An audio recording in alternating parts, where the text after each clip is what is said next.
Mississippi is a state defined by its waterways and its forests, sprawling across nearly 48,000 square miles of the Deep South. Most people drive straight through on the interstates looking at the pines. We are going to look closer. We are going to find a massive 200-acre concrete map of half the continent slowly being swallowed by weeds. We are going to visit a town that was forcibly evacuated so the government could test moon rockets without shattering everyone's windows. And we are going to walk through a town built at the bottom of a valley that was suddenly engulfed by a freezing invisible green gas that stalled out rescue vehicles and choked off the oxygen. That is not even the strangest place. Number 1 on this list is a city that lost the state capital by 3 votes, only to have the Mississippi River physically pack up and leave it behind to sink into a swamp. These are the 10 places in Mississippi that Google Maps will not show you. Let's go. Number 10. Hot coffee. The crossroads built on caffeine. If you drive far enough into the piney woods of Covington County, surrounded by endless loblolly pines, you will eventually reach an intersection of 2 rural 2-lane blacktops. Green highway signs identify the area simply as hot coffee. The name is not a metaphor. In 1870, this intersection was a major dirt road travel route between Natchez and Mobile. A local farmer named L.J. Davis recognized a captive audience of exhausted travelers and built an inn.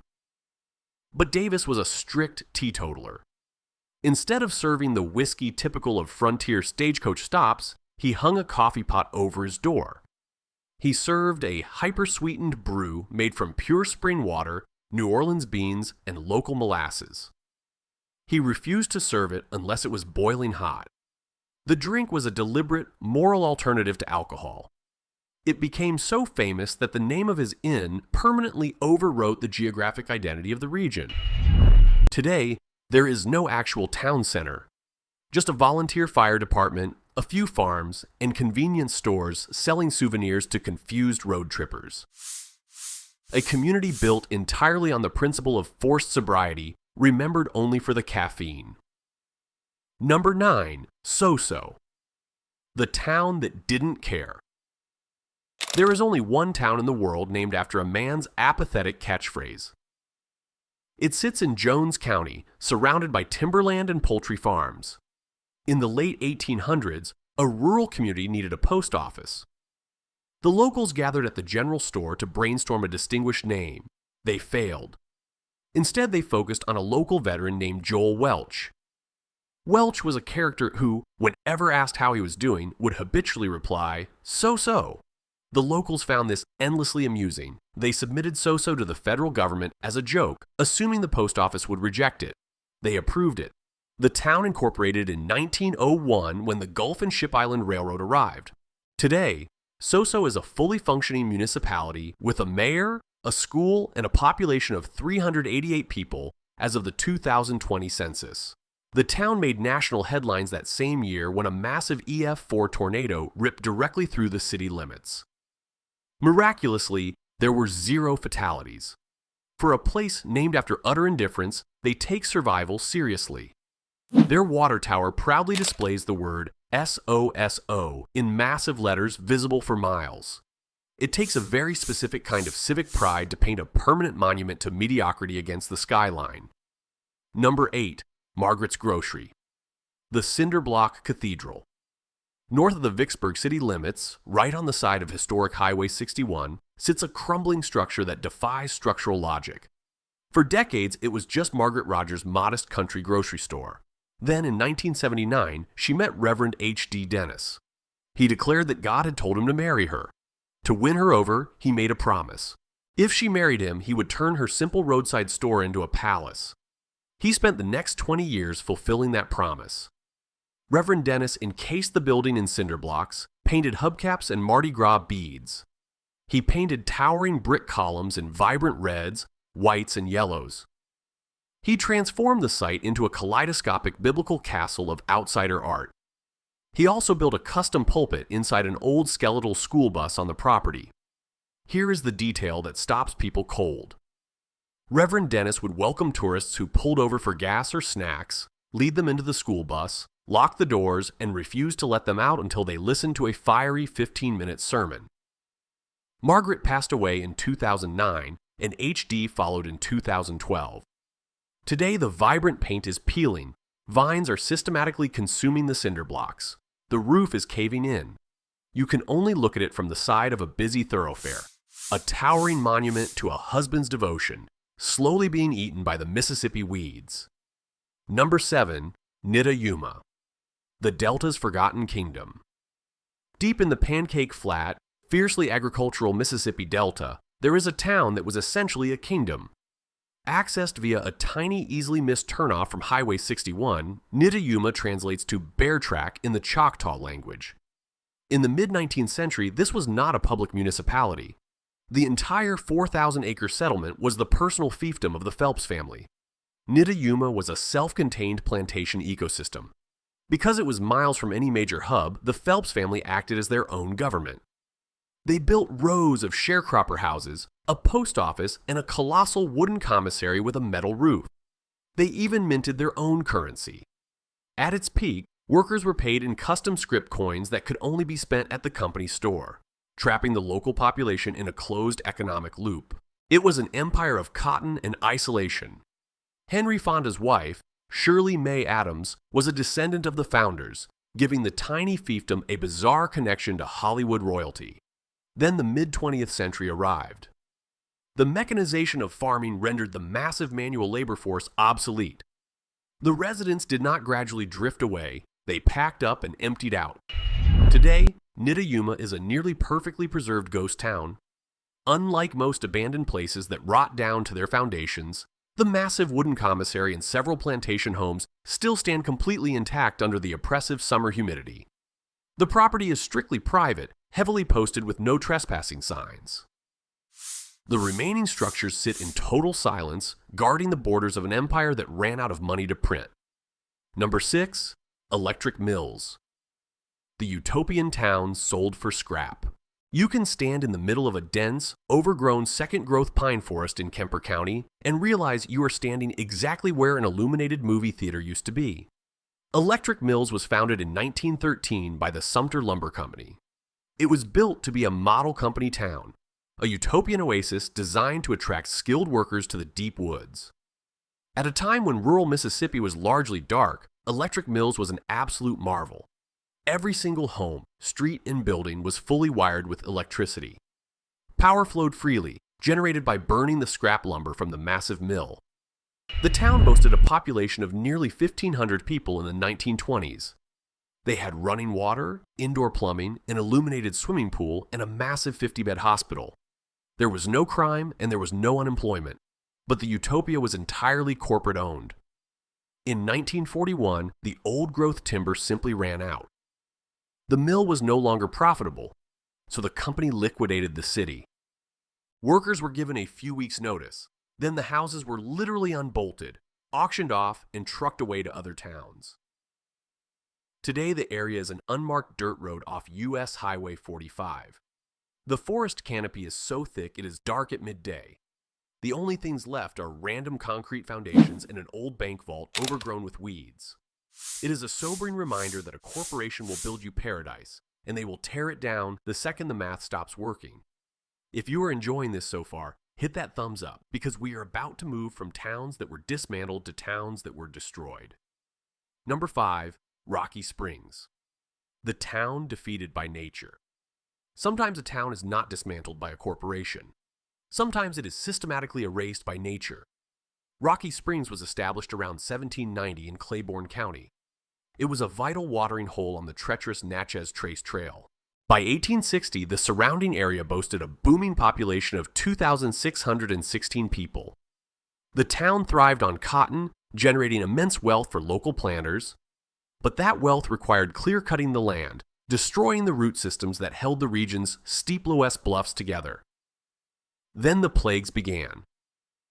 A devastating yellow fever epidemic swept through in 1878, filling the local cemetery.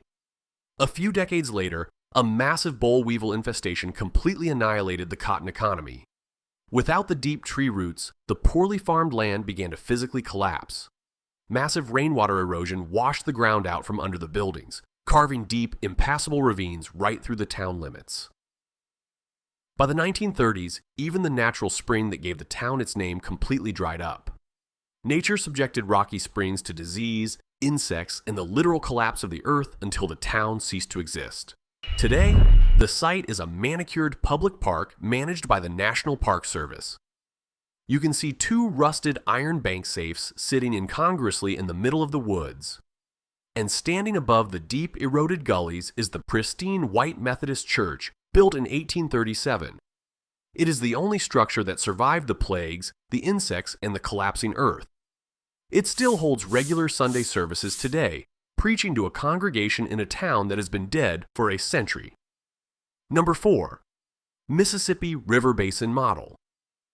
The secret river in the weeds. In the town of Clinton, hidden behind the trees in a poorly marked section of Buddy Butts Park, lies a bizarre relic of the Second World War. It is a 200-acre concrete replica of the entire Mississippi River Basin.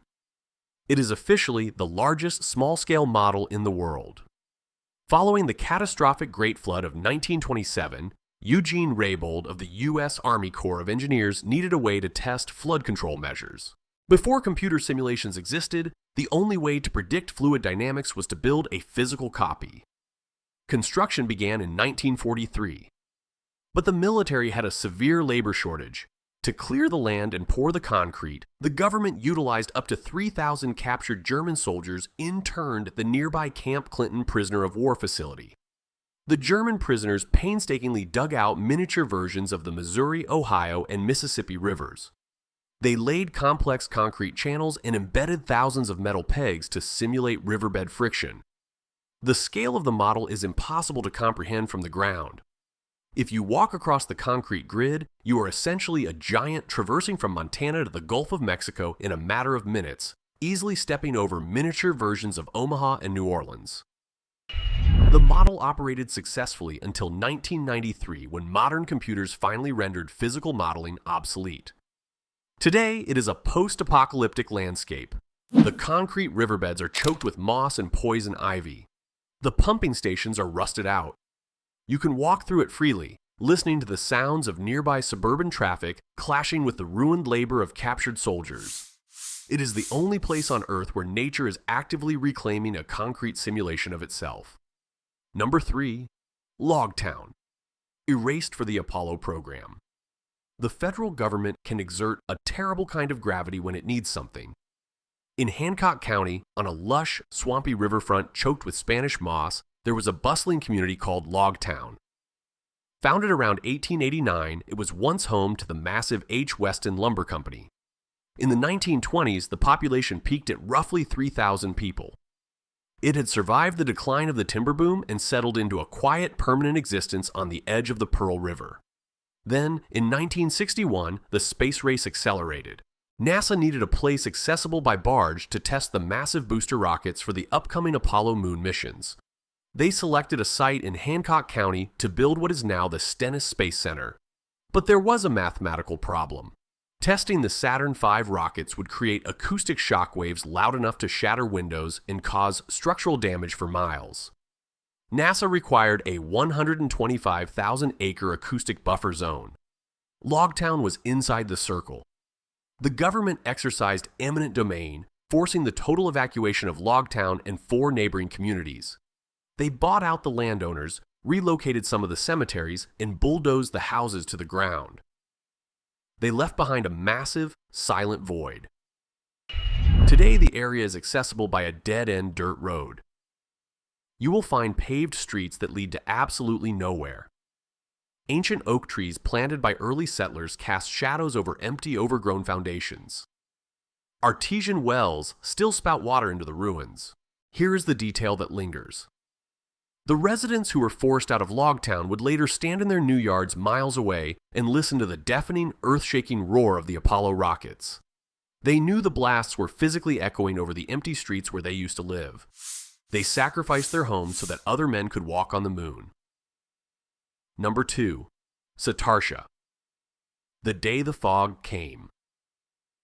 Satartia is a tiny ancient river town trapped in a deep valley between steep Loess Bluffs and the Yazoo River. Established in 1849, It is officially recognized as the smallest incorporated municipality in Mississippi. In 2020, the population was 41. On a cold, dark February night that same year, Satartia became the site of a disaster that sounds like science fiction. Unbeknownst to many residents, a high-pressure Denbury Gulf Coast pipeline carrying compressed liquid carbon dioxide ran through the nearby hills. It was used for enhanced oil recovery. After heavy rains caused a mudslide, the pipe snapped. A massive, deafening roar echoed through the valley. A dense, freezing green cloud of carbon dioxide gas rolled down the hills and settled in the low-lying basin. Because carbon dioxide is heavier than air, it completely displaced the oxygen in the town. 49 people were hospitalized. Rescuers found residents wandering aimlessly in the dark, foaming at the mouth and deeply confused from hypoxia. The gas was literally turning them into zombies. But the most terrifying aspect was the physics of the rescue. Internal combustion engines rely on oxygen to burn fuel. When deputies and emergency medical technicians tried to drive down Highway 3 into the gas cloud to save people, their vehicles sputtered and died. Cars were found stalled in the middle of the road with unconscious drivers slumped over the wheels. First responders were forced to abandon their trucks and attempt rescues on foot in the pitch black, holding their breath. Today, Satartia looks like a standard, sleepy rural hamlet. 40 residents still live there. The rusted historic bridge still crosses the river. There are absolutely no visual scars left behind by the night the very air tried to kill them. Number 1. Rodney. The sinking city. You have to fight to get here. The approach requires a grueling, deeply rutted dirt track that demands a high-clearance 4x4. One wrong turn and your truck will be swallowed by mud. When you finally arrive, the silence is profound. It is a heavy, dripping quiet, punctuated only by the croak of bullfrogs and the sudden splash of an alligator. You are standing in a dense, cypress swamp draped heavily in Spanish moss. Rising out of the muck is a towering red brick Presbyterian church. Down the road there is a crumbling Baptist church, a dilapidated store, and an abandoned Masonic lodge. During the spring, the water backs up into this basin, drowning these structures in up to 15 feet of swamp water. You can only navigate the streets by boat. The buildings are slowly, irreversibly sinking into the earth. It feels like an ancient civilization lost to the jungle. But this is Jefferson County, Mississippi. And this is Rodney. It is the ultimate cinematic ghost town, entirely dictated by the violence of water. Founded in 1828, Rodney was once a thriving steamboat port. It hosted an opera house, a college, and sprawling mansions. In the 1850s, the population hovered around 1,000 people. Rodney was so wealthy and influential that it missed becoming the capital of Mississippi by a mere 3 votes in the territorial legislature. But rivers do not care about human ambition. In 1870, a massive sandbar formed. The Mississippi River altered its course entirely, moving 2 miles westward. It left the bustling port completely landlocked. Without the river, commerce stopped instantly. Railroads bypassed the town. Fires gutted the downtown. The town was abandoned to the swamp. Only a handful of holdout residents remain today, living in raised homes while a nonprofit group fights a losing battle against the mud to keep the churches from collapsing. But if you walk up to the beautiful decaying brick facade of the Presbyterian church and look closely, you will see something impossible. Lodged deeply into the brickwork above the windows is a solid iron cannonball. In 1863, during the Civil War, the crew of the USS Rattler tied up at Rodney on a Sunday to attend church. Confederate cavalry surrounded the building, triggering a massive shootout right in the middle of Sunday service.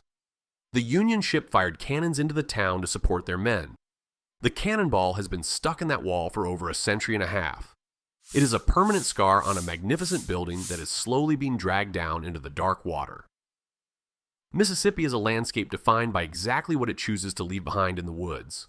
For me, the most striking is the river basin model in Clinton. Seeing a concrete continent slowly being choked by real nature is an image that will stay with me. Which of these places surprised you the most? Let me know in the comments. And if you appreciate obscure history, consider subscribing.